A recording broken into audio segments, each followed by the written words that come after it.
ওয়েবসাইটকে search console add করার জন্য প্রথমে আপনারা গুগলে যাবেন, এরপর সার্চ কনসোল লিখবেন।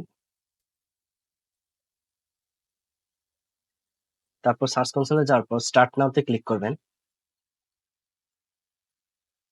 এরপর যে ওয়েবসাইটটা অ্যাড করবেন সেটার ইউআরএলটা কপি করে নেবেন। তারপর ইউআরএল প্রিফিক্সে যাবেন, কন্টিনিউ।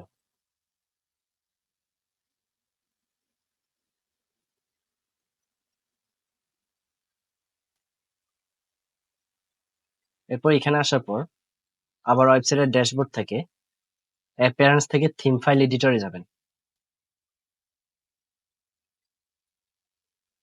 এরপর এখানে একটু স্ক্রল করলে দেখতে পাবেন header.php। header.php তে যাওয়ার পর একটু স্ক্রল করবেন, এরপরে যে হেড লেখা এটা খুঁজে বের করবেন, এখানে একটা ইন্টার প্রেস করে দিবেন।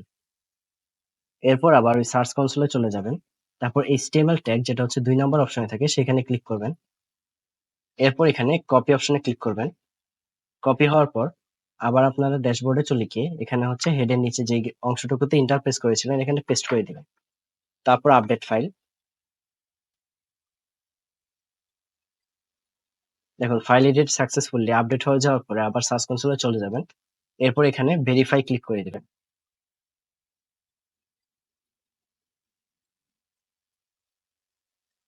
তারপর গো টু প্রপার্টিতে গেলে দেখতে পাবেন আপনার সার্চ কনসোল ভেরিফাই হয়ে গেছে।